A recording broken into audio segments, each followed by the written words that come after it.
Hey there, my name is Yannick Mounts, and today we're going to have a look at the basics of harmony, especially for electronic music production. And we're all going to do this with Ableton, so if you're not familiar with Ableton, that's not a problem. You can do this with any DAW of your choice. You just need the basic setups, a MIDI piano, a synthesizer of your choice, and a basic piano roll in the end. This course will start very basic and will then develop into a more complex state where we'll have a look at seventh chords, added tone chords, voicings, and a lot of more stuff. Okay, before we start, I would like to mention my setup and explain my setup here. I've got my Sub 37, which is just a basic MIDI controller now, which is controlling this piano from the Kontakt library called Noir Piano, and it's the Felt version. It just sounds pretty cool.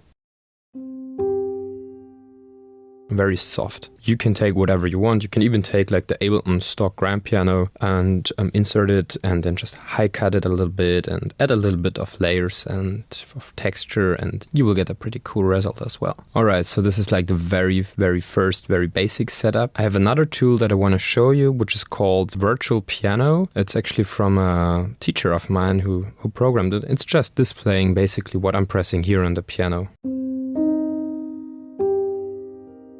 So you can, if you're sitting like right in front of your piano, you can always see which keys I'm pressing at which moment. Alright, so let's start with our first little chapter here, which is what is a chord. So what is a chord? Okay, per definition, a chord is a sound that consists of more than two notes. And it really doesn't matter if those two notes are getting played by a guitar or by a piano or by any synthesizer. So if you would imagine you just have like one note, a C in this case, you can add another one. For example, the G, which would be the fifth, but we are having a look at this later.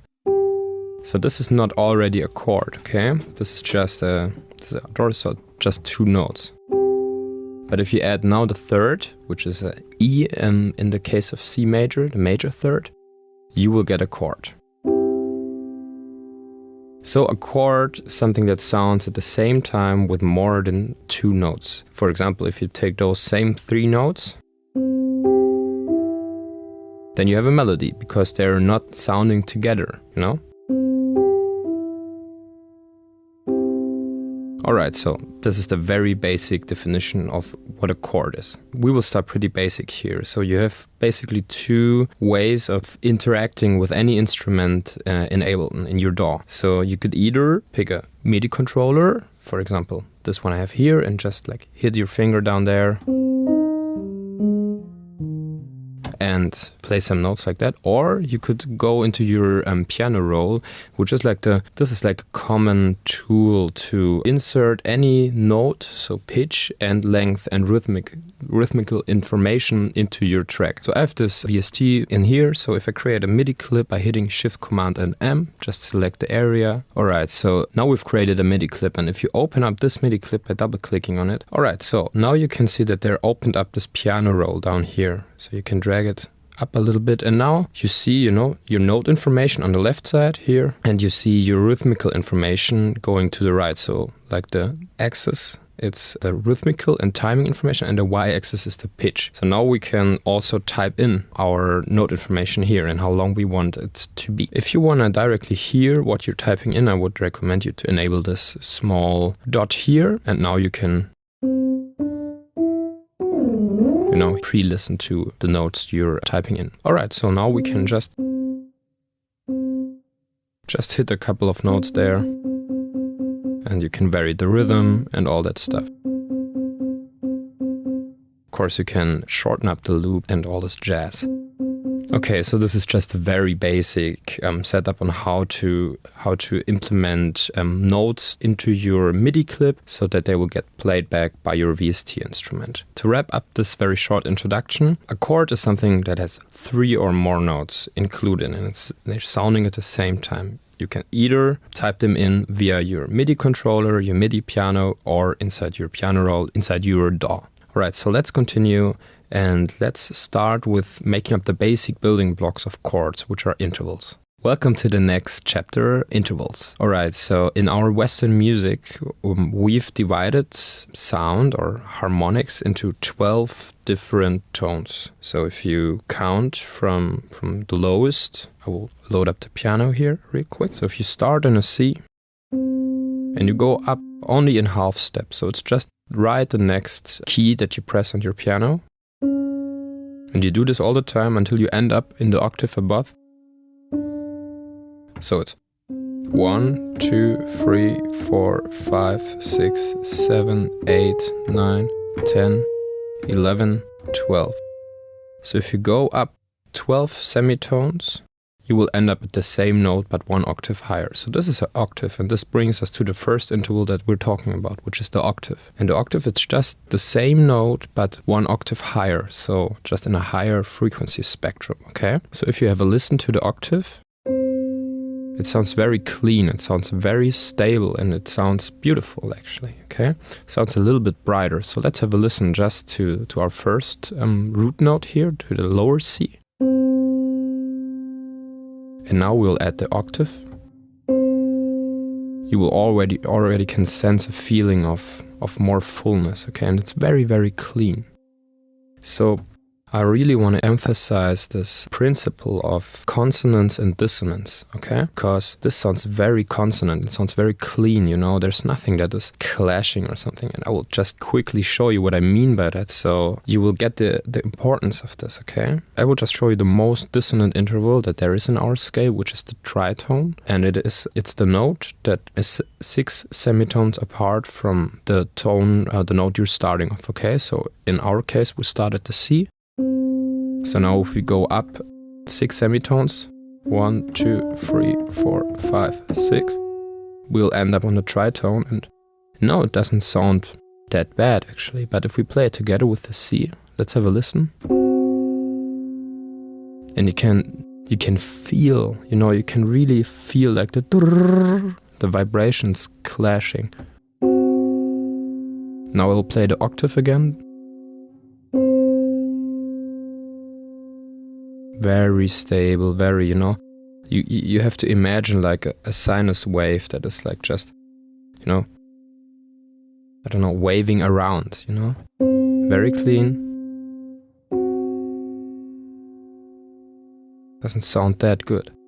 For example, and this is just like, this is physics, you know, because if you have a sine wave and like an octave, it's just this sine wave but at the double speed, you know, so this will stack up very nicely. But if you have like a tritone, it will really interfere at weird points with that other wave. You really can imagine that in your head, and I really want to make you sensitive for this sound, okay? Because in the end, I think what's the most important thing about making music and also like all these chords and harmony theme, it's that you can really feel and listen to a tune, and you can get the sense of dissonance and consonance, okay? And we will divide our intervals into dissonant and consonant intervals. But before we do that, let's continue with our other intervals inside our C, inside our piano roll and inside our piano in general. All right, so as we said, we have 12 semitones, and we will end up at the same note again, and then it starts over again. So let's start at the C, and if we go up 1 semitone, this is the one you can hear here as well. You can already feel this is very, very dissonant, okay? You can hear the vibrations, okay, going crazy.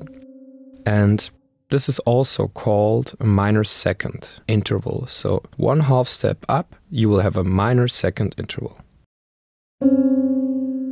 If we go 1/2 step further, now we went up 1 whole step, because 2 half steps are sum up as 1 whole step. So from the C to the D, it's 1 whole step or 2 half steps, and this is called a major second step, okay? And it already sounds more stable than the one before, right? Also those notes together, you know?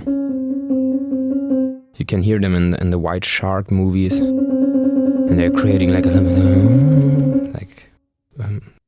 just a weird and psycho sounding interval. Okay, so let's continue. And if we move up one more half step from our major second, we'll get to the minor third interval, which sounds like this. So the minor third interval, it's it's called minor third because it also makes up a big part of our minor chords in the end, okay? So keep that in mind. But let's have a listen to those 3 intervals and really listen for that vibration that's going on, okay? Minor second, very dissonant. Major second, a little bit less.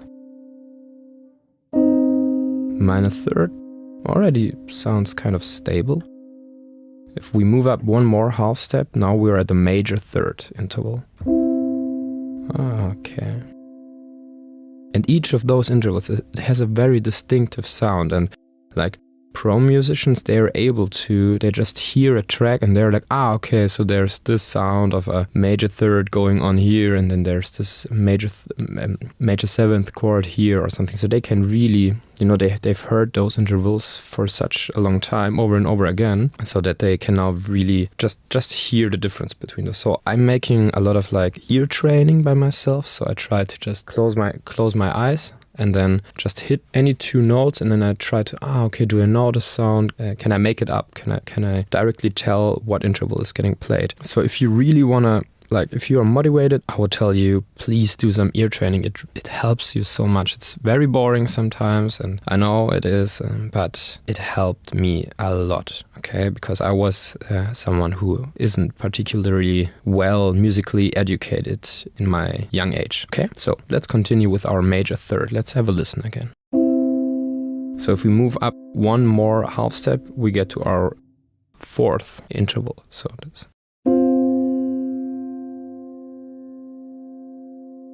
So those are 5 half steps from our root note, which is C in this case. 1, 2, 3, 4, 5. Alright, so if we move up one more half step, we've already had this interval. It's called the tritone. You can already also hear it in The Simpsons. Da, da, da, da, da, da. Alright, so very dissonant interval. You can use it in jazz harmony. It's getting used to create tension, and tension release, it's like a basic building block of music. So you create tension, then you create interest, and it feels like it wants to resolve, like this. Now we've moved up here. So if you have like this tritone here, sorry, I forgot to implement the piano here. So if you move up from the tritone to the 5th, you are 7 semitones apart from your root note, and it sounds very stable. Have a listen to the 5th. Very clean. Have a listen to the tritone again. And it wants to resolve into that 5th.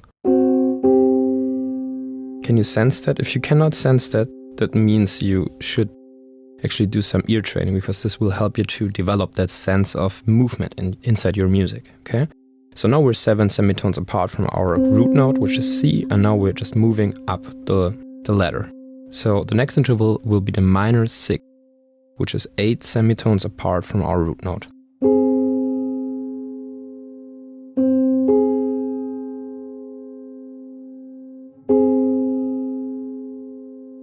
Alright, so if we move up one more semitone, we have our major 6th.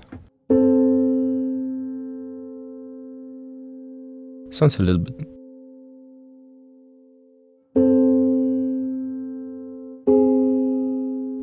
Major 6th compared to the minor 6th, in my opinion, sounds more stable actually. So if we move up one more semitone from our major 6th with our minor 7, and this is also quite, like, by itself doesn't sound so good, but you can implement it in jazz harmony, and we'll have a look at that later. And then you'll have your major 7th, which is kind of dissonant, but have a listen by yourself. You can really sense that vibration that's going on. Alright, so if we go one step further up the scale, we will end up at our octave again, which is super clean and super stable.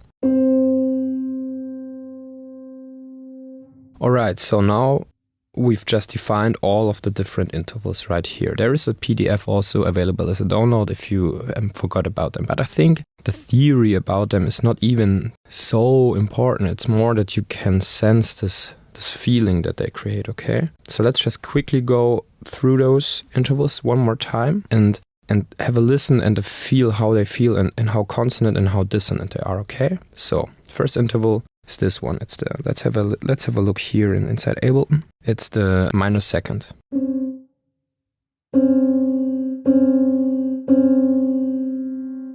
You know, and you can play this interval anywhere on your keyboard. Play it here, play it down here, can play it down there, play it very high up. Okay. So very dissonant. Next interval is the major second.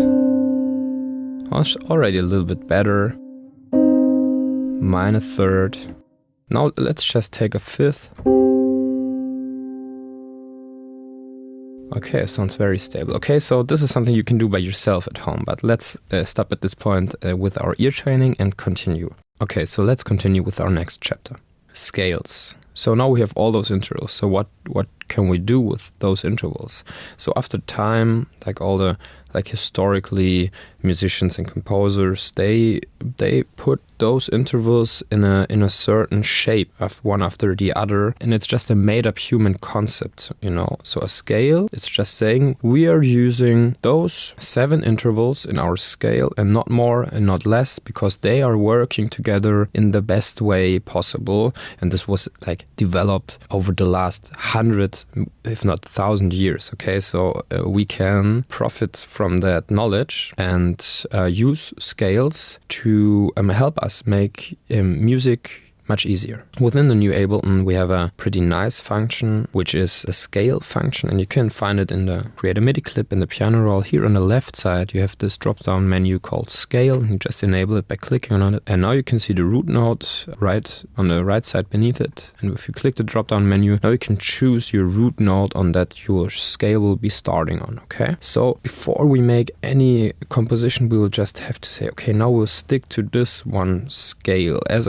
like a basic, foundation. Okay, we can go out of that scale later on with 1 or 2 chords, but we'll come back to that foundation. Okay, so this is something that really does not matter too much which root note you pick for your scale, but for the sake of simplicity, we'll just stick to the C major scale, which is a scale that only consists of the white notes on your keyboard. Okay, so this is because that's pretty easy, because we don't have to combine black and white keys together. We can just stick to the white ones. So now we've selected C, and now you can click this drop-down menu, and now you get a lot of more or less crazy scales here, and you can play around with those. But if I click on the major, you already see that it was this blue highlighting here. So I'll just quickly change this to red, so it's a little bit clearer. Okay, so all the red notes make up our major scale, okay, our C major scale. So if we click in our first note, C, and now we will just continue, duplicate the notes with Command and D,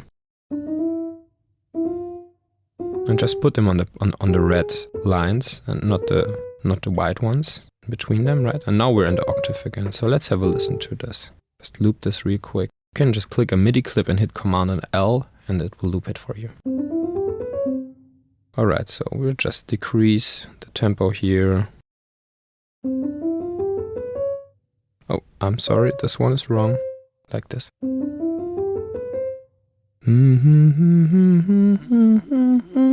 Right, so this is our basic C major scale. And why is it called C major scale? Because if we take our first note, which is our C, now we have the C. And why is it major? Because we have our major third interval, which we were talking about in the interval section, and we have our fifth interval here. So those 3 intervals in total, those 3 notes, those 2 intervals, they make up the C major chord. And because we're starting on our C major, it's just defined as a C major scale and chord, okay? Let's have a listen to this C major chord again.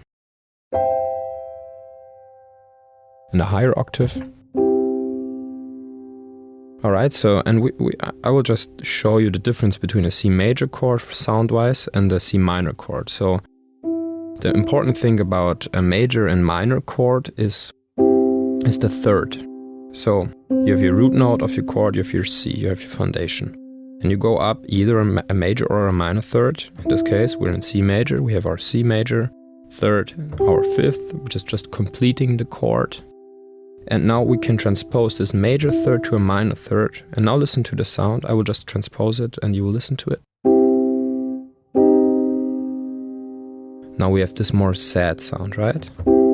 So this is just the basic explaining on and the difference between minor and major of a chord of choice, okay? Alright, so now we know that we have all those different notes highlighted in red here, and those make up the C major scale. Okay, so why are those notes making up the C major scale? First of all, we have our C, E, and G, and the E is the major third of the C, and therefore it's a major scale. But why is it the E and the F? So why are there those other notes? And this is just, I mean, it's just a word, you know, it's just a major, it's just a word for the scale, okay? So in a major scale, and we will have a PDF for this as well, you will always have the same combination between whole steps and half steps, okay? So if we have a closer look at our scale here, and now we go up a whole step. Now we go up a whole step. And here down on the left you can see we are still in our red area, so we're right. So we have a major scale consists of a whole step, half step, dissonant interval, whole step, whole step, whole step, half step. Okay, so this is like the basic formula for a major scale. Okay, so in the end, a scale is just a mixture out of half tone steps and whole tone steps, okay? So now you can start and build a major scale on whatever key you want. You know, you can go to G, you can say, okay, per definition, a major scale is a whole tone, another whole tone, a half tone, a whole tone, a whole tone, a whole tone, a half tone. So now you have built a G major scale. We can compose everything we want on our C major chord. Okay, another thing I would like to add to this scale explanation part is now you can imagine, like, if we take those notes from our C major scale, right? And now we just like alternate one of those notes. We can already create a different scale out of that, you know? So you can make up your own scales as well. So now you can take this note and not use it anymore, but use this note. So now we have a completely different scale. I will play it for you.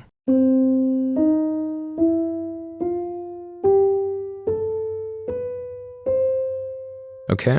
Alright, one last thing I would like to add is just a term we use in music, which is diatonic. And diatonic means in the tonality that we are in. So if I'm talking in the future about a diatonic chord, it means a chord that is in the harmonic foundation, the harmonic space that we're currently in. Okay, so a diatonic chord would be, of course, C major, if we're in C major, because it hits all of those red lines, yeah? A diatonic chord would also be our D minor, which is the next chord in our C major scale, just one whole step up. So all of those chords, they are called diatonic, just per definition. The major, minor, harmonic minor, melodic minor, maybe Dorian, those are the scales we will use mostly in melodic house production, and this is why I would like to end this little chapter about scales at this point and continue. Okay, so now you know about the intervals, so what can you do with them? That's the big question in the end, right? And I think you can only answer this question if you ask yourself what you want. So if you want to create tension, I would recommend you to use the tritone, because it's creating tension, you know? If you want to have release, then you can say, what's the nearest interval next to my tritone? That sounds very consonant, and this is the fifth. So you can go from tension to resolve. Okay, so I want you to think about intervals, and now we're getting to chords as ingredients. So if we want to build a chord on C, we will hit our root note. Now we can put in a lot of different ingredients into this chord, right? So if we pick a minor second, we know it will sound dissonant, okay? Now we can add another note, for example, and you will always consider this from the C, the fifth, which would be 7 semitones apart from our C, will still sound very, very unstable and dissonant because of this minor second that's inside our chord now. But if you remember the intervals that sounded consonant and pretty good, then you know that those intervals it's the octave. So this is very important. Octave sounds very clean. The major 6 sounds also stable. The minor 6 sounds stable. Sounds a little bit sad stable. The 5th sounds stable. The 4th sounds stable. Sometimes it's considered to be not stable, but this is deeper harmonic theory. The major 3rd sounds stable. And the minor 3rd sounds stable. Okay?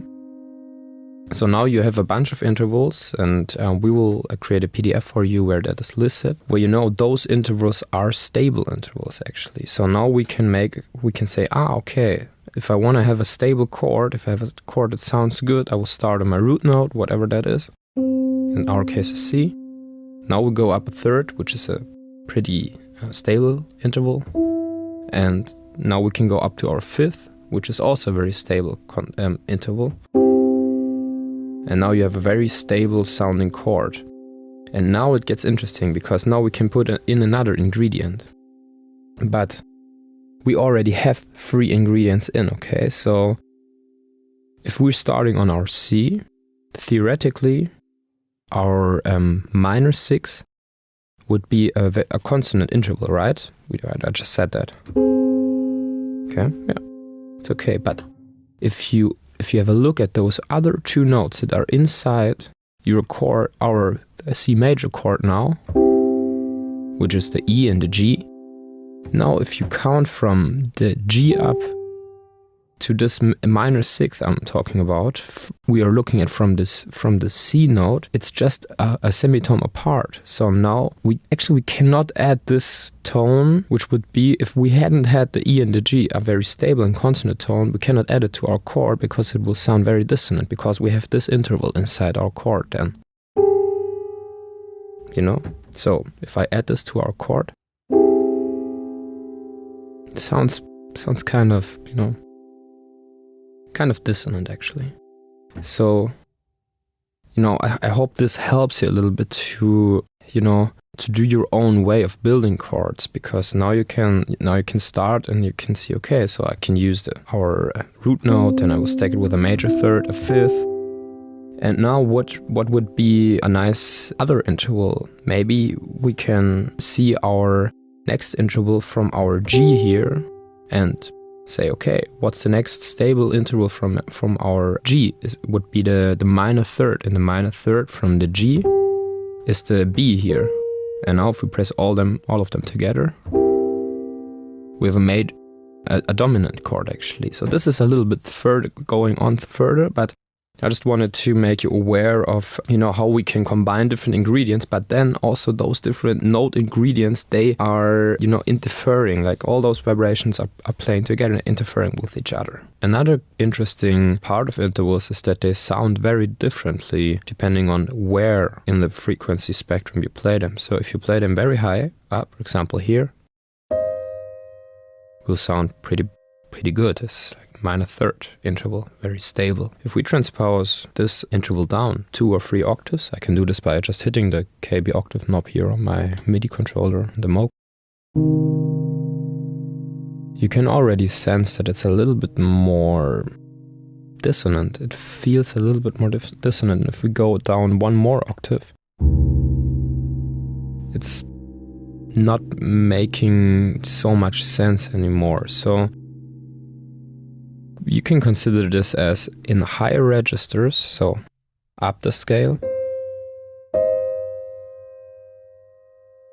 The consonant intervals, they will sound pretty well, and even this very dissonant or more dissonant intervals will sound also better in a higher frequency spectrum than in a lower one. For example, if you go really in a low register, what works out there very well is the octave, of course, right? Because it's very clean and it's fitting together very good.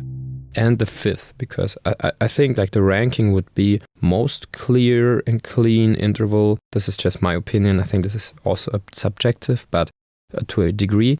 But most clean interval is the octave. Right? Next interval that's working out very well in lower registers is the fifth. Sounds also pretty good. And now it already gets a little bit harder. We could say maybe the third, but it's very, it's not working very well down there. But if you transpose this up again, it's wonderful. So this I think you can keep in mind, and this is also principle of like jazz, upper tone voicings and all that stuff, because you can play kind of crazy notes up higher because they will not clash so crazy with the lower ones, okay? So you can see like the higher the note, the more dissonant you can get, and it will work out together. But the lower you get it, you really have to watch out that you're not making like super close together intervals in lower register. So this is just another thing I would like to add to the concept of the intervals. Yeah, and I mean, those are like the very basic building blocks of our music, and you can find intervals in chords, because chords consist of intervals, and you can also have melodies that are like the only difference between a melody and a chord is just the timing, Alright, so you have intervals in chords and melodies, and they are just a basic building block of really like our harmonic and melodic content. Alright, so now that we've talked about scale and intervals, we can dive into building chords, diatonic chords actually. So a chord is either considered a chord, or it could also be a triad. So if you hear the term triad, it means just three, triad, tree, just the root, the phonetic roots are the same. So it's a chord consisting of 3 notes. There are also chords consisting of 4, 5, 6, or even more. How do you build a chord, and what chords make sense in the end? Alright, so now we have our intervals, we have our scale. Now let's move on to building chords. And the first 2 questions that come to my mind are, how do we create a chord, and what should be inside of our chord so that it sounds nice in the end and it's kind of interesting as well. So to create a chord, we can just stack different intervals together, and we've already done this in the very beginning. So if we have our C, we can stack anything in our C major scale, right? We can stack all of those notes together, but some will make more sense than others. So if we start by our C and we move up a major third to our E and then a minor third to our G, we will have our C major chord. So inside a major chord, it doesn't matter if it's a C major or a D major or whatever major chord you have, your structure will be root note, major third, and then minor third. Okay, so let's do a quick example. Let's take our G as a root note. G, major third, minor third, D. Now we have our G major chord. Right? Okay, cool. So let's go back to our C. Okay, so the question that I think will arise in your head is, why is that now a C major chord? So just like people just gave this type of chord, they just gave it this name, to just make it clear, because this one is sounding very stable. And now we're getting back to the beginning where I talked about consonance and dissonance. So we will have a closer look at our C major chord. You can see and you can hear that we have our major third here, which is per definition, if we look at our sheet of our consonant and dissonant intervals, a very consonant interval. And the next one, the fifth, is, if you see it in relation to our C, it's also a very, very stable and very consonant interval. It's even more consonant than this major third. And now if you have a look from your E to your G, this is a minor third. So the minor third per definition was also a very consonant interval. So like this whole chord, it makes a lot of sense harmonically because it's stable. But there are different notes inside of it, you know. So you are inside your chords, you're searching for stability, you know. This feels very good. But if we make up a chord that is just, or a triad that consists of very dissonant intervals, and we can use like our major second, and in our scale we can, for example, use our major seventh here. This will not sound that stable. I'm not saying that it's not sounding good, it will just not sound that stable than this one.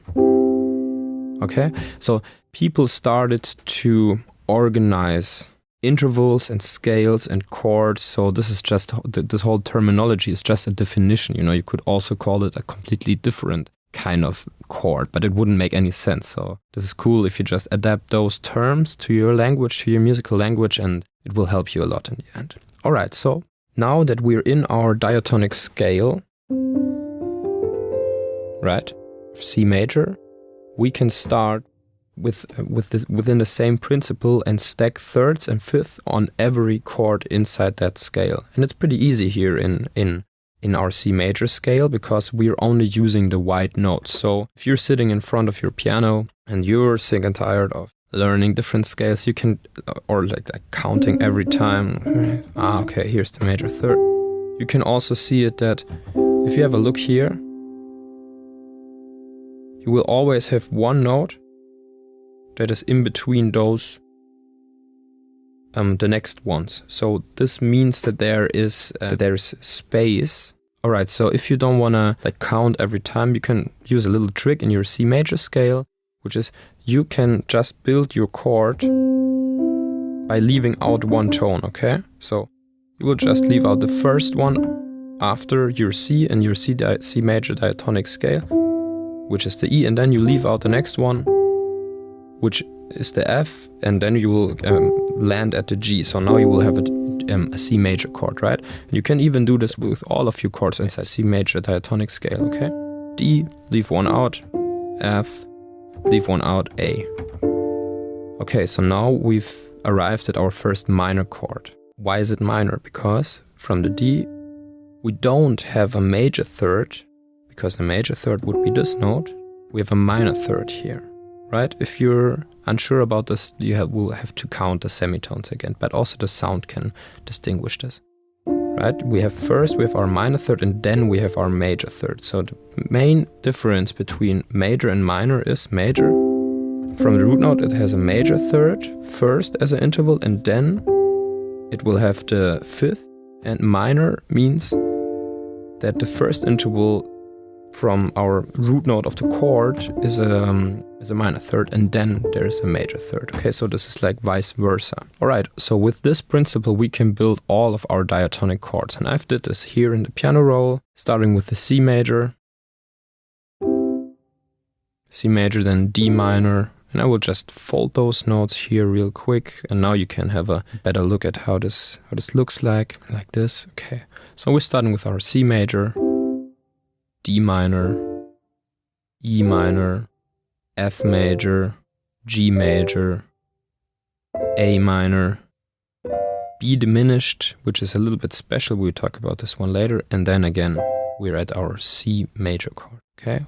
Getting back home, but one octave higher. You can also do this in the other direction, okay? Cool. So those are all the chords that we can use in our C major scale. All right, before we start playing around, I would like to have a closer look at this last chord here before we get into the C major chord again, which is the E diminished chord. And this chord is interesting because it consists of two minor thirds. So we have our B as a root note of this chord, then we have our minor third, and now we could make it minor. Then we would have to add a major third, which would be this note. But we're not adding this note because it's not in our C major scale, but we're adding this note because it is in our C major scale. And now we're getting this chord, which is 2 times a minor third, which is dissonant. Why? Why is it dissonant? So because it's 2 times a minor third. It should be like this very consonant intervals, but we're not. We have to look at every relation between every note in the chord, okay? So first chord, or like first interval, minor third. Second interval, also minor third, but we also have this interval, and this interval is a tritone, and it's not consonant at all. So even though we have 2 consonant intervals inside of our chord here, of our B diminished chord, we still have a very dissonant interval as well. So you get a sense of you cannot only stack those consonant intervals together and leave the dissonant intervals out. It's not that easy, but you have to check the relation between all the notes, in the best case, all the time. Okay? All right, so the B diminished chord just sounds very unstable. And now, if we are speaking about like making this, like using this in music, if we have something very unstable, we need something stable afterwards, which could be our C major chord again. Now we're at rest, now we're at home. Alright, so far about this last chord here. Okay, so now you're able to build chords in nearly every scale. You can just use those PDFs, which are about intervals, consonant and dissonant intervals, the definition of major and minor chords, scale, degree, and the formula of a major scale in the end. Okay, so let's sum up the information we've gathered along the way at this point, okay? In our C major scale, we have different scale degrees. On our first note, on our C that we're starting as the first scale degree, the C, we have a major chord. And then within every major scale, your first chord starting on the root note of your scale will be a major chord. Right? Then the following chord, if we move up diatonically, step by step, whole step, half step, we have our D minor chord. Next one is our E minor chord. Next one is our F major chord. Next one is our G major chord. Next one is our A minor chord. Next one is our B diminished chord that we were talking about a couple of minutes ago. And the next one is our C major chord again. So this is just a basic formula. You will also find a PDF of that here in this course that helps us structure different keys, okay? All right, so all of this information we've gathered until here leads us to the next point, which is Roman numbers. Roman numerals, I think you've already heard of them, are those Roman letters, like the I, the big one, and the VI, and all those big one. You have big one and small one.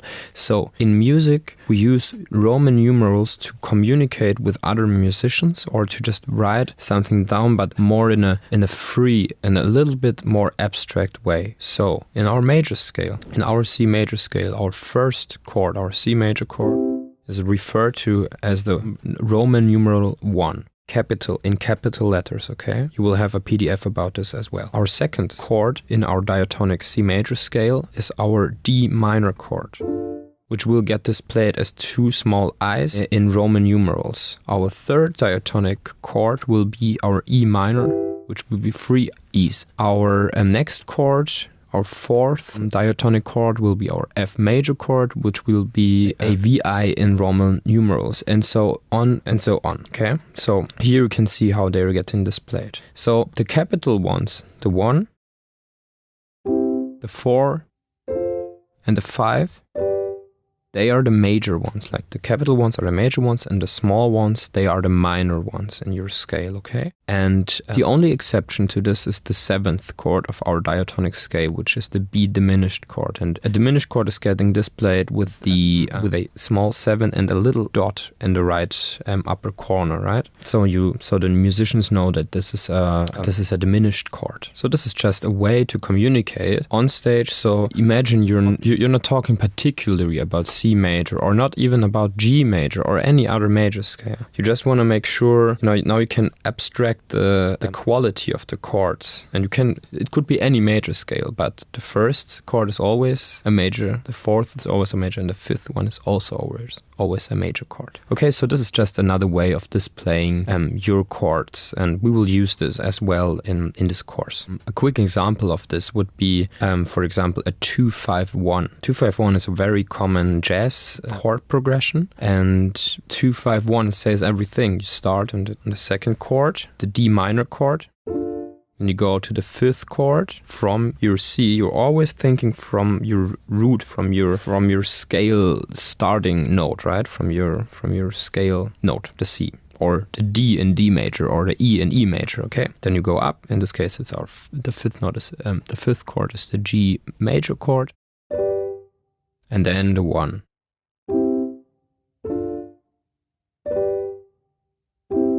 Okay, so this would be a 2-5-1. You can also make a chord progression that is a 1-4-5-6-1, which would be 1, 4, 5, 6, 1. Okay, but how we will make up chord progressions is another thing, and we will talk about this very soon. Okay, so now that you know about Roman numerals, we can continue. Alright, so now we're talking about inversions. So what is an inversion? If we have a look at our piano, and I will just play a C major chord with no inversion in our root position, it's like this. And I just showed you how you can achieve this root position. You move up a major third from your root note here, and then a minor third to your fifth from your major third, okay? So what's interesting now is that you can pick a note, for example this C, and you can just transpose it up an octave here, and now you have your first inversion. So now you're asking yourself, but well, then your principle isn't working anymore, because now we have our first note is our E, and then we have our G, and then we have our C there. But that's actually wrong, because you are always thinking of a C in your bass note, okay? So there's always this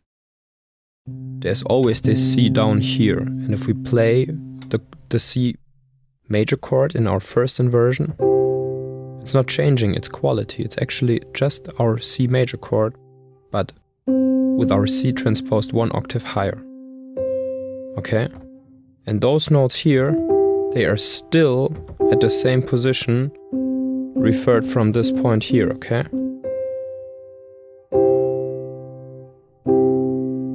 And this root position, it sounds good already, but it's maybe a little bit standard.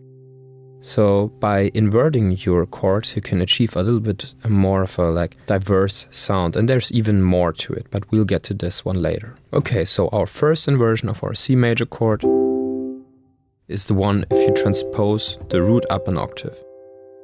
We have 3 notes, so we have other opportunities that we can use. So our second inversion of our C major chord would be if we now transpose our third up an octave here. Okay? Same notes, but in a different register. That's the only thing, you know? And now if we move up this fifth here again, because we're always thinking from this C here, fifth, up an octave. Now we are back at our root position, but 1 octave higher. Okay, so if you are a pianist, or if you want to get a little bit better at the piano, you can start by practicing those inversions on the piano.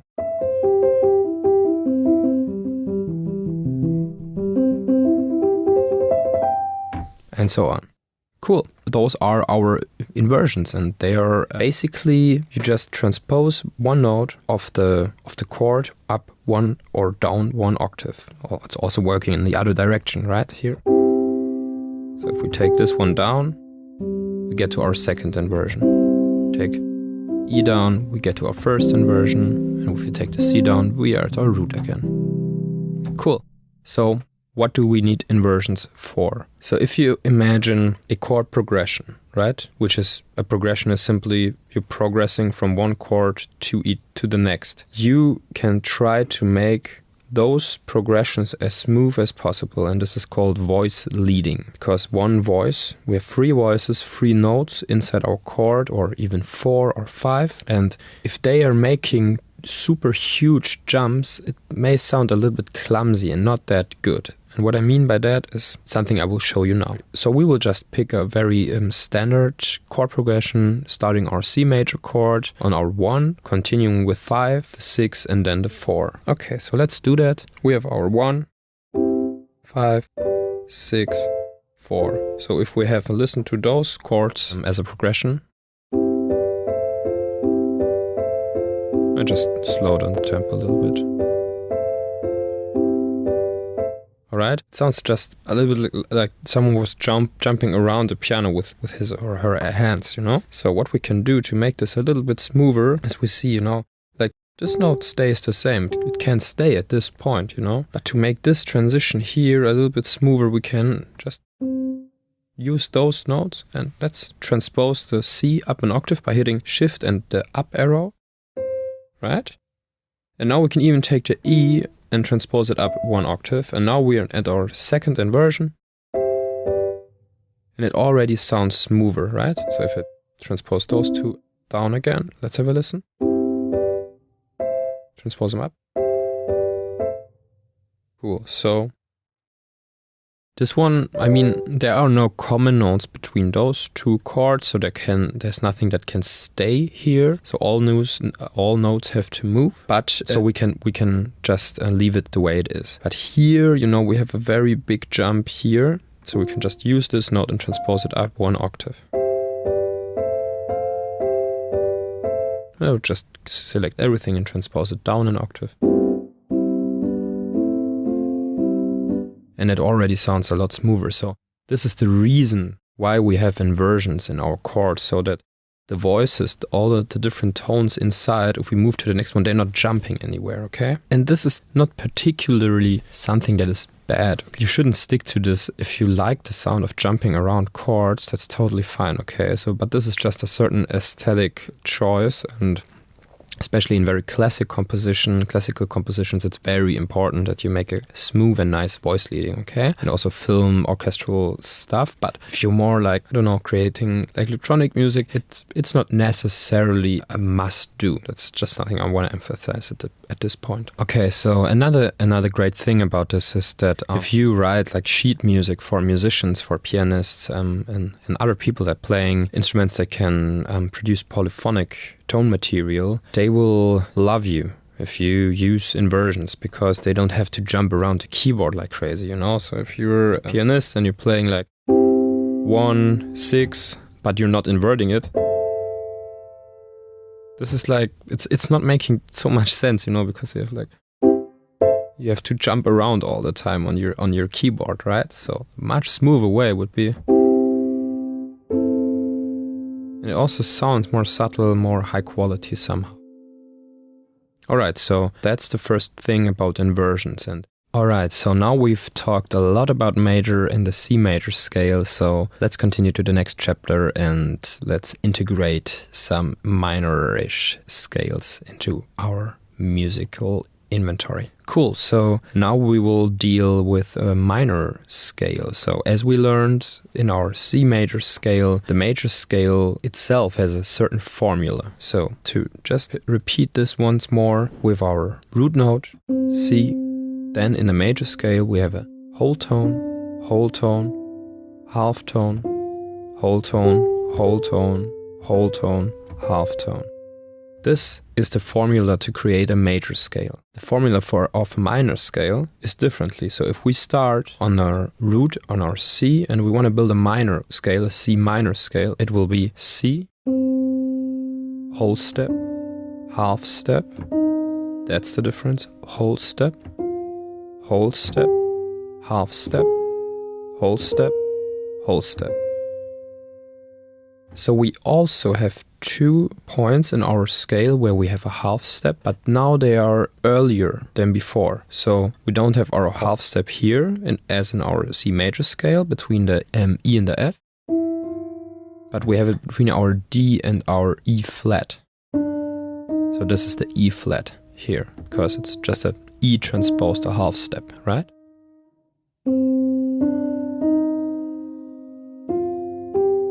And now we have our second half step. And that's the big difference between the C minor and the C major scale. It was this half step is the minor half step, and before that it was here between the last note, the 7th note of our C major scale and the C. Alright, so this is like the basic formula on how you can make up a natural minor scale. There are different kind of minor scales, but now for the sake of just starting on a very basic level, we will just consider the natural minor scale here. Alright, so if we draw in our piano roll this scale we just made up, our C minor scale.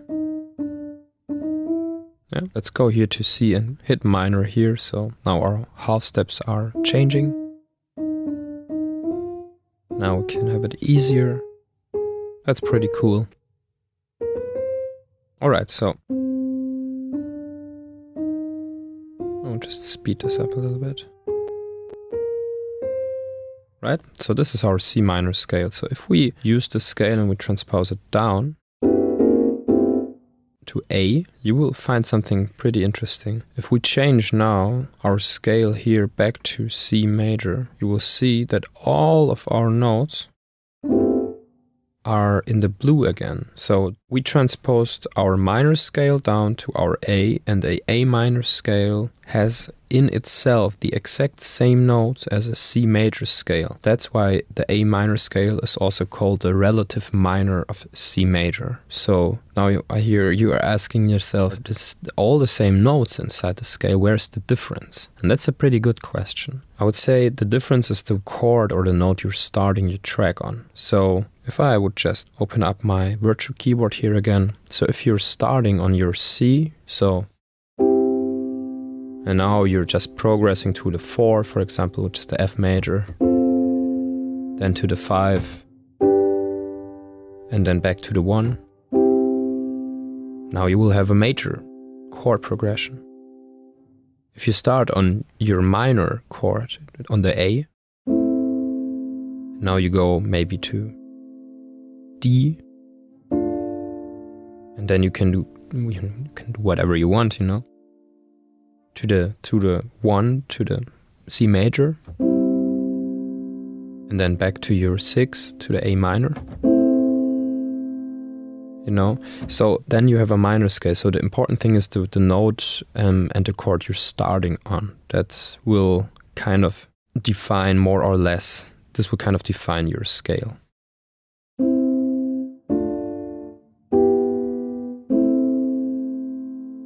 I mean, you could do a song, you know, where you're just using like C major, F major, G major, C major, so 1, 4, 5, 1, and you could write it like in A minor, but it wouldn't make any sense because you're only using like major chords, you know. So if you have more of a feeling of a minor chordish scale, it wouldn't make any sense. So I hope that helps you to just clarify it somehow. Okay, so let's sum this up real quick. A major scale has a relative minor scale, which is 3 semitones below, I will show you, the root note of the major scale. So 1, 2, 3, right? So from C major, the relative minor is A minor scale. From a G major, the relative minor is a E minor scale. So this is good to know for you. If you want to compose in minor, you will start on the minor. If you want to compose in major, your feeling will get major if you start on a major chord. And always remember the very root note, the lowest note in your bass, this will really define the quality of the chord you're starting in. So if you really want to start in A minor, you will make a bass line note that is an A, right? Great, so I would like to continue to 7th chords. Alright, so welcome to the chapter of the 7th chords. So what is a 7th chord? A 7th chord is a chord, a triad, that in which there is another tone added, and that tone is the 7th degree of the root note of that chord. So if we are in A minor here, we can just start building our basic triad. We have our C minor 3rd, then we have our E, which is the 5th of our A, and the major 3rd above our minor 3rd of our A, right? So this was our basic building blocks for our minor chords. So if you count diatonically up from the A, you will have 1, 2, 3, 4, 5, 6, 7, which is a G. So this is why it's called A minor seventh, because of the perspective of the A, the seventh note before the A is getting repeated again is the G. Now let's have a listen. This is a very beautiful sounding chord. It's used in jazz a lot, but also in house and electronic music productions. Of course, you can build seventh chords on every scale degree. So if we are in A minor, which is, to repeat this again, A, whole step, half step, whole step, whole step, half step, whole step, whole step. So this is our A minor scale. Right? So let's move up our A minor scale and build seventh chords according to the scale degree. So the next chord after the A, if we go upwards, would be the B. So this is the most special one coming right after the root note. Because it's the B diminished here, right? We also had this one in our C major scale. A minor is the relative minor of the C major chord. So we have our B diminished, and if we add the seventh scale tone above the B in our, but that's the important thing, in our A minor scale, right? So 1, 2, 3, 4, 5, 6, 7. So if we add this note here,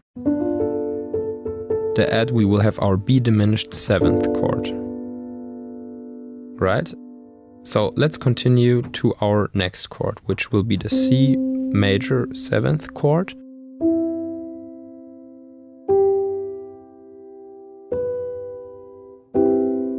Also sounds pretty nice. Okay, so our way of finding out those chords was just to count inside the scale of A minor upwards 7 steps from the note of your chord. So 1, 2, 3, 4, 5, 6, 7. Okay, this is the note we have to add to our C major chord to make it major. To make it a major chord, like with a seventh. I think there's a little bit of an easier way. So if we just take our next chord, which is the D minor, and you count backwards, So there's a major quality and there's a minor quality. So if we have a minor third and we know that our root is the D, the only thing we have to do is add a minor seventh, and the minor seventh of D is the C, which is just like one whole step below the D here, right? And if we transpose this one up an octave, we're landing here. So this is another way of thinking of it. So if you want to figure this out, I think this can help. Cool, so let's continue with the next one. So we know in our A minor scale, the 5th degree is our E minor. So we have our E minor chord here. We know that if we have a minor quality and we want to achieve a minor quality, even with a 7th added, we can just go down one whole step from our E, which is the D, and then transpose it up an octave.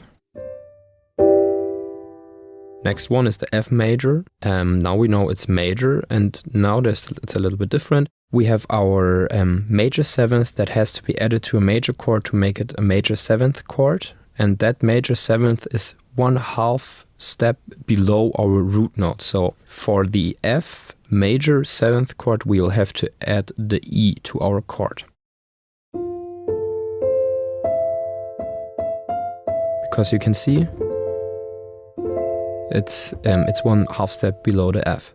And now I wanna look at this from this perspective of consonant and dissonant intervals. So if we're stacking up those intervals here, F, A, very consonant, major third, minor third, between those two notes, also stable interval. Now we have this correlation here, which is a 5th, which is also a very stable interval. Now we're adding this one here. So now if we would set this into relation with our other notes in our chord, you would see like it's an E, and then C, which is a major third. Then you have your E, and you have an A, which is a 5th, which is also very harmonic, very consonant. And then the only dissonant one is the E and the F, which is actually, a half step, which is very dissonant, right? But played so far apart from each other, and that's the theory I was talking about, like low notes, high notes. If you're stretching this out, it will not clash as much as if you transpose this one down here, for example. Grrr, Okay, so maybe you try to organize the chords the way that, that this most dissonant interval is very far apart from each other. Okay, the next chord is the G major, G, B, D, and now we're in the scale of A minor, so there's something interesting happening here. We're not having a G major here, we're having a G dominant. So why is it dominant? Dominant is a chord that the triad in the chord, the basic chord triad quality is major. You know this, but the last interval here is not major anymore, it's minor, and we have this minor seventh, if you see it from the G. And this is called a dominant chord. So a dominant chord is a chord, major chord, with a minor seventh together. And this is also called, like, the dominant chord, this is one of the most important chords. It wants to resolve back into our one chord. Okay? Why? I think because this interval here, our tritone, it wants to resolve in this very consonant interval.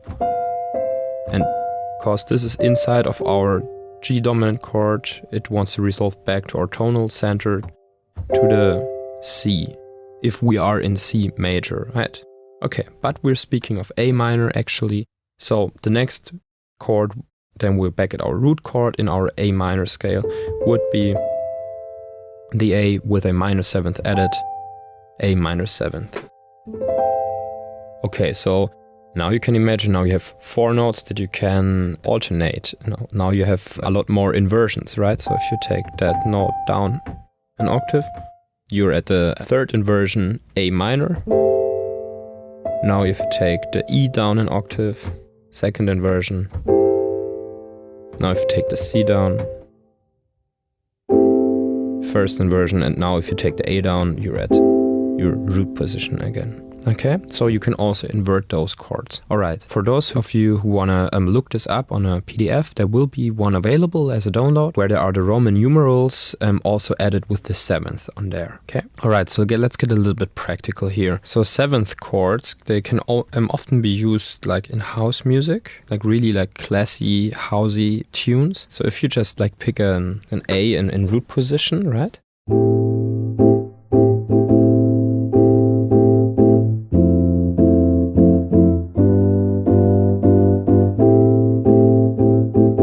You just transpose like this, the seventh chords here, the seventh chord down, without even thinking about, like the voice leading.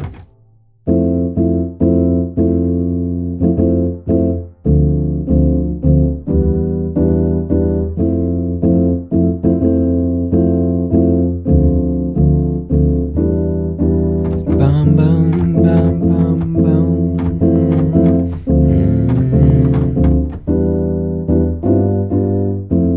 Already get like this housey feeling. I think it's a housey feeling because in house music, like they started to sample those like one chord, and of course if you have like one chord in your audio, then you cannot separate it anymore, and then they took like this seventh chord and they just transpose it all over like in their programs, so this is why it sounds housey. So this is just a cliche, we're always working with cliches in music. A genre or someone does something for a certain time and it gets a certain popularity, we say this is tech house because it's a boom boom boom boom boom boom boom rolling bass line and the 909 sounds, and this is like organic house because we have a lot of texture in it and it's very soft and clicky. Okay, so just for your information, information. Cool. So that's it about the 7th chords. And I would like to continue if we are in that realm of adding notes to our chords. So what are other notes that we can add that sound good?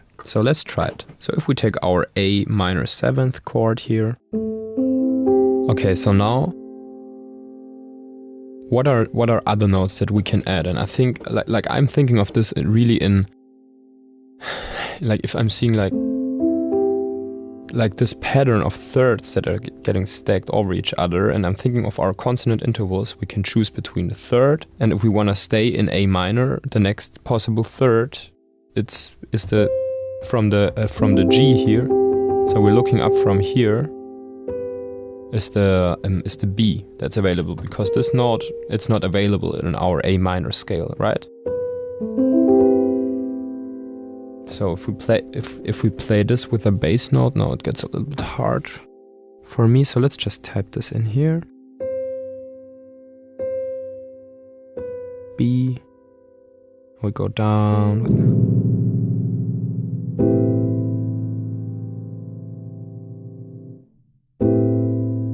Okay, so this is an A minor 7th, 9th chord. And we can even go further on.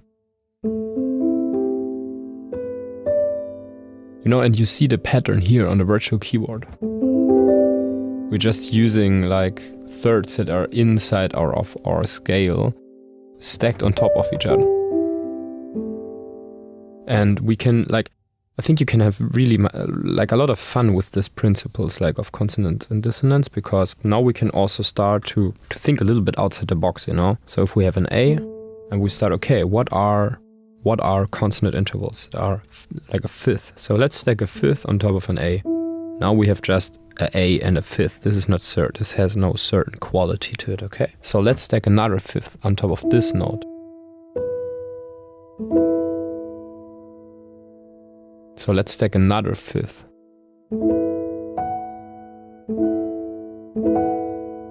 This note is not possible because it's not in our A minor scale. This note is very dissonant, so maybe the next possible note would be the E here, which is a fourth apart from this note. So what can we add now? We could try a minor third here from this note.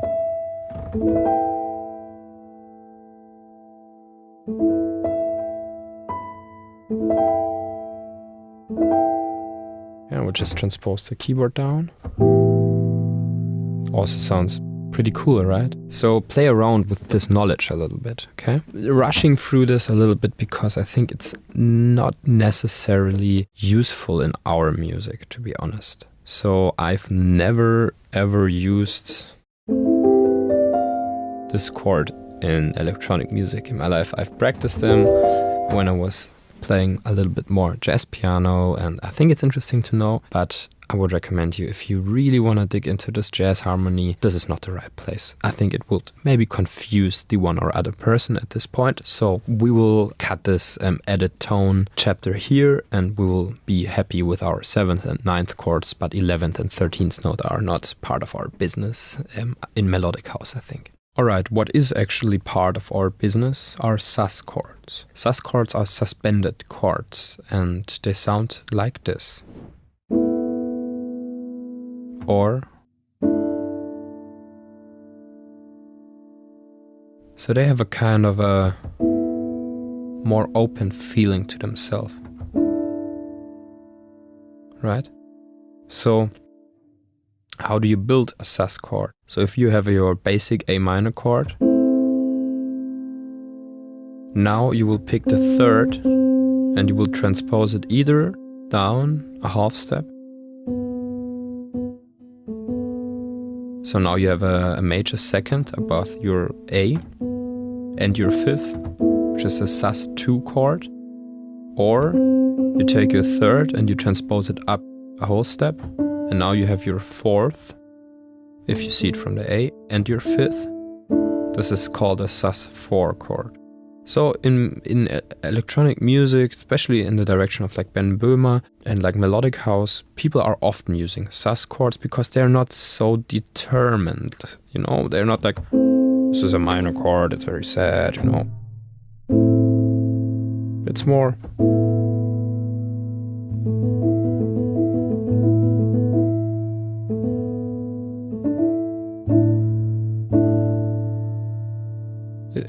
it has a more open feeling, because also the quality of the chord is missing now, like the identifying quality, which is the minor third.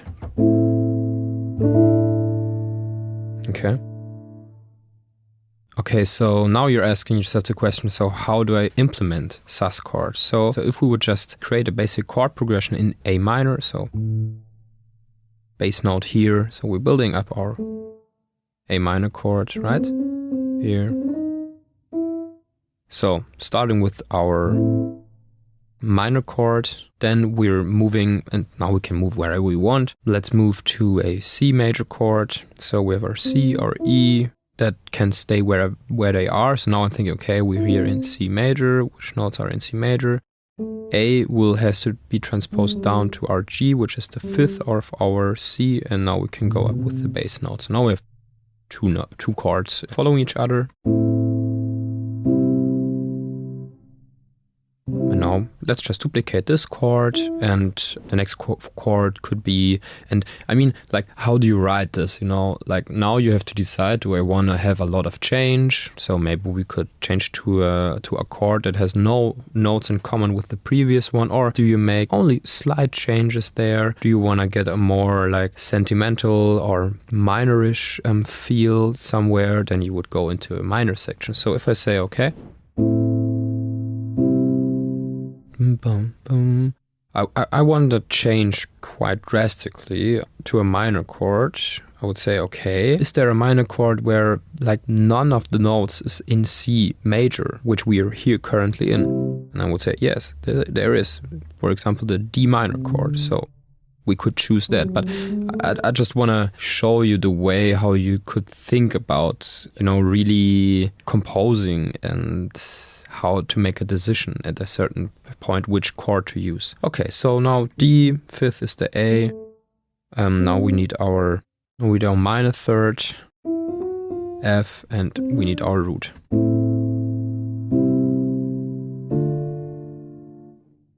Now we can think, okay, now we want to stay kind of in the same, you know, now we want to leave a couple of notes the same, so with a smooth transition, but we want to get majory again. So are there any major chords in our scale of A minor or C major, whatever way you see it? We're starting with A, so we are seeing this as an A minor scale that are have common notes with D. So I can directly think of one which has one common note with D, that is the G major chord. So for the G major chord, we will need the D as a fifth of our G major chord. We will need our G in our top chord as well as in our bass, and we will need our B here. So this is quite a drastic jump down here, so we could either like take this G and transpose it up here, and in 1 second we're going to get to the sus chords. But let's have a listen to this progression.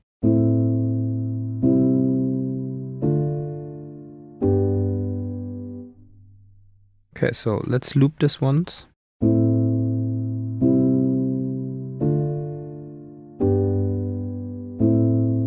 Alright, so this is how it sounds at the moment. And if there is now any chord that sounds a little bit too cheesy for us, we could try to make it a sus chord.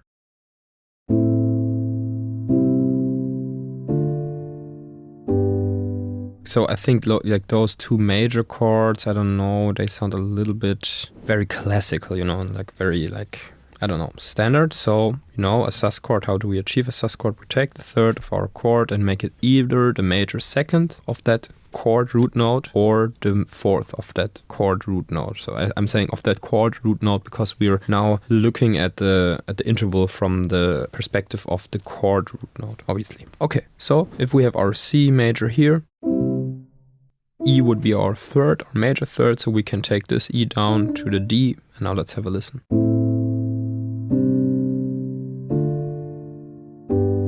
So with our G, our B would be our third. We can just transpose this down, for example, to an A, and then we would also have a sus chord, sus2 chord.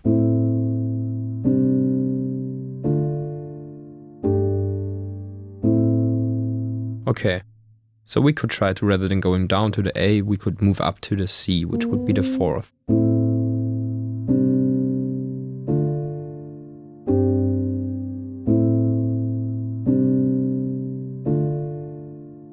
Okay, so this is like how you can play around with the sus chords and just try a little bit what sounds good in your ears, especially. So if we want to change this D chord here to a sus chord, we could just easily take the third and transpose it also down to a sus2 chord. Now we have a sus2 chord.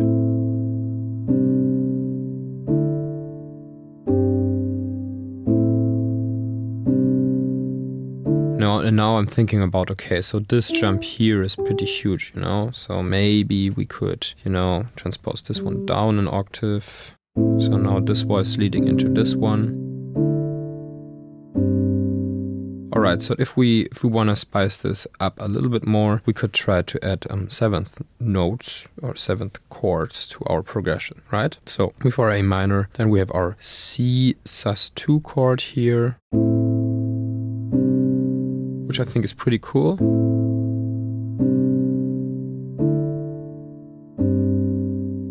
But those two in the end, I don't know if I like them, to be honest. So we could try not to make a D sus2 chord here, but rather a D7th chord. So let's try this by putting this E down to the C, and now we will have a D7th chord here.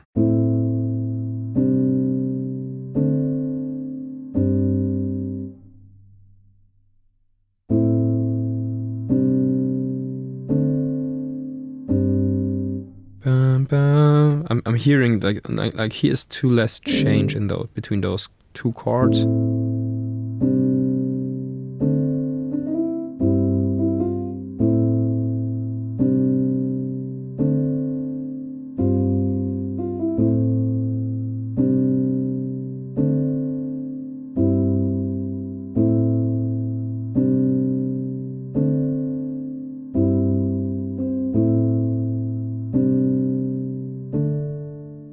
Okay, now there's missing something. And I think, like, as a rule of thumb, you can always like try to keep as many voices in each chord as the previous, or like as all chords have. So if you have like something that is like 4 notes, then you should do something that the next one should also be 4 notes and not like 2 or 6 or 3. Okay? Otherwise it will sound a little bit weird if you're changing. What I think is working out pretty nicely here is this G to this A here, because there are those voices here that are just staying the same and 2 other ones are changing.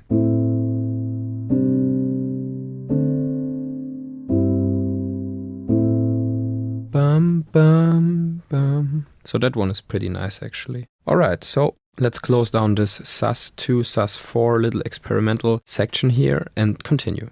Okay, welcome back. Let's continue with a principle called power chords. So power chords are basically chords which are missing the third. So they are not per definition a chord, but still you can watch them as a chord, because oftentimes guitar players, they play those chords. So for example, an A minor.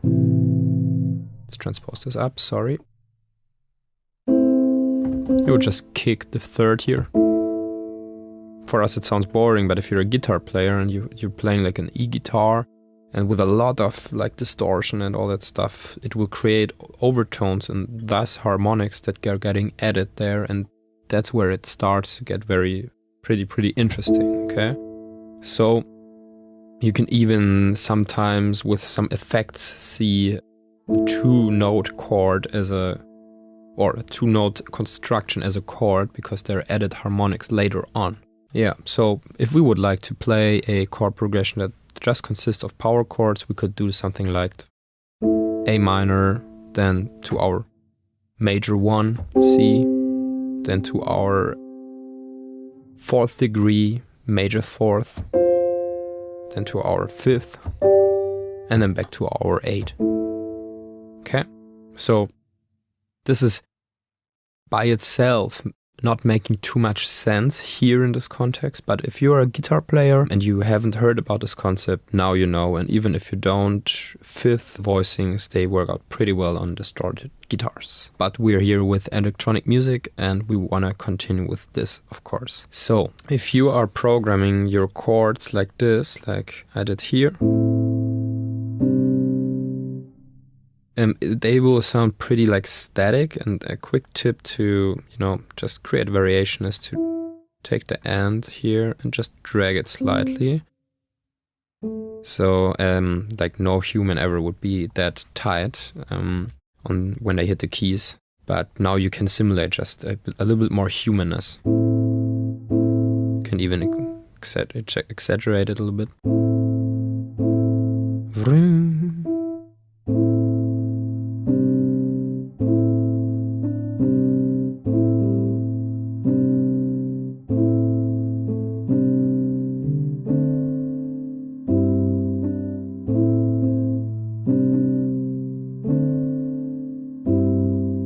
Okay, you can do it everywhere. And another great way to humanize your piano chords is not just by adding variety to the timing and the starting point, but we can add variety to the velocity or randomness. And in Ableton, I think this is Ableton 11.7.2 or something like that, I don't know. We can, by selecting them all and hitting randomize here on the left side, we can add randomness to the velocity of those notes. The velocity is the pressure put into the keys. So we don't want to randomize it too hard because then it will get super like uncontrollable, but a little bit. So within MIDI information, you have 128 steps. There's a display of 127 because 0 is also a number, So 0 plus 127 is 128. So we don't want to randomize it in that big of an amount. So we can just drag this down to something like 24 or something. And now if we randomize it, you will see it creates this different shadowy style velocities down here. And now we can hit play.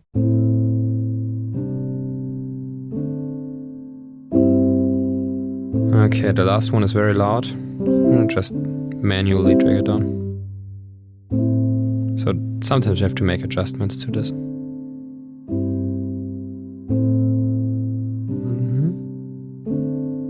So this is how you can add humanness to your chord progression in the end. All right, so I just want to tell you a couple of things that help me developing a sense of harmony and a sense of melody along the way, because now we're getting into the end of our very theoretical part of this whole course, and then we will go into applying chords, writing chords, analyzing chord progressions, okay? So, of course, I was learning a lot of stuff on YouTube, and I've also studied music, so this is where I got a lot of knowledge from, but piano playing and practicing and ear training really made a difference for me. So I can only suggest you to do ear training. You can do very basic interval ear training just to get a feeling for those intervals. So if you're playing a tone and then you're just closing your eyes, and it doesn't matter with which sound.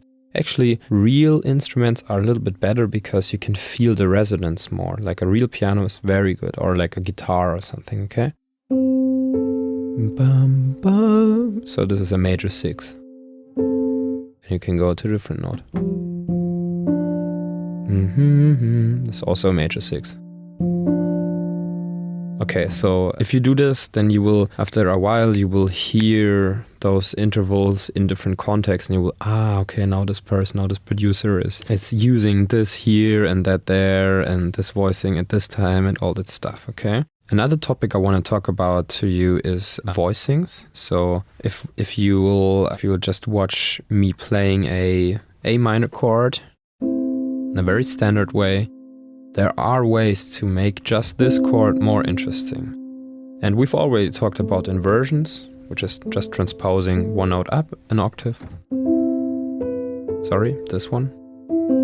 Or down. But voicing is something different. Voicing is just voicing the voices of our chord into different registers. So if we have our A minor chord here, we can voice it differently by transposing this note up an octave, for example, the C here. So this is still an A minor chord, but it sounds a lot more open. And this is especially cool if you're like a piano player. Now you can, you have the fifth grip down here, which is pretty easy to handle for piano players. It's a very standard grip. And now I'm just playing like an F major chord here, but with the third transposed up an octave.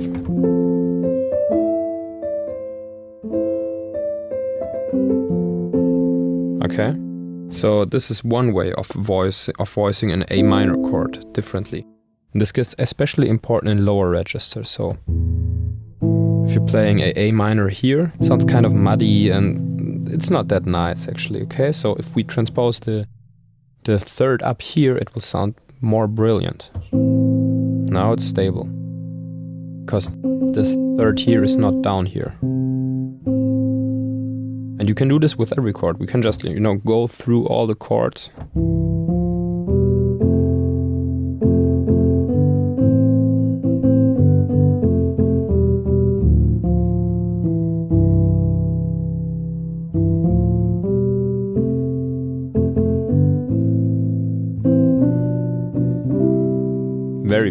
Very beautiful voicing. So this is not the only one we can do. We can do other voicings where we don't have the root in our at the lowest position. We can do something like E, which is the fifth of our A, then the third of our A, which is the C, and then the A up here.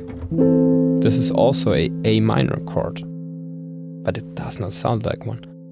Okay, so feel free to experiment a little bit with this. I think it's just something pretty great.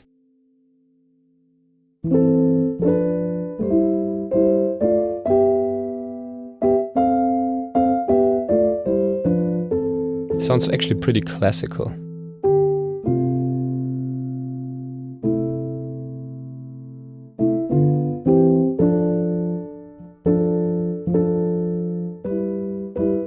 Some sound better than others.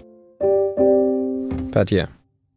So that's it about the voicing thing. So you've seen that you have so many ways, and I think all those building blocks, they're building onto each other, and you really have to practice this a little bit. But as I said before, the most important thing is your ear, and that this is well trained, and then you will hear what fits into your music and what's not fitting into your music and your style. So yeah, let's finish the session. I wanted to say thank you for listening. I hope you could learn something. I hope I could show you the basics in the best way possible. If there's anything that we've missed out, that you're missing, please feel free to contact us. We're just trying to do our best here with PML and trying to help you create better music. So see you guys in the next session.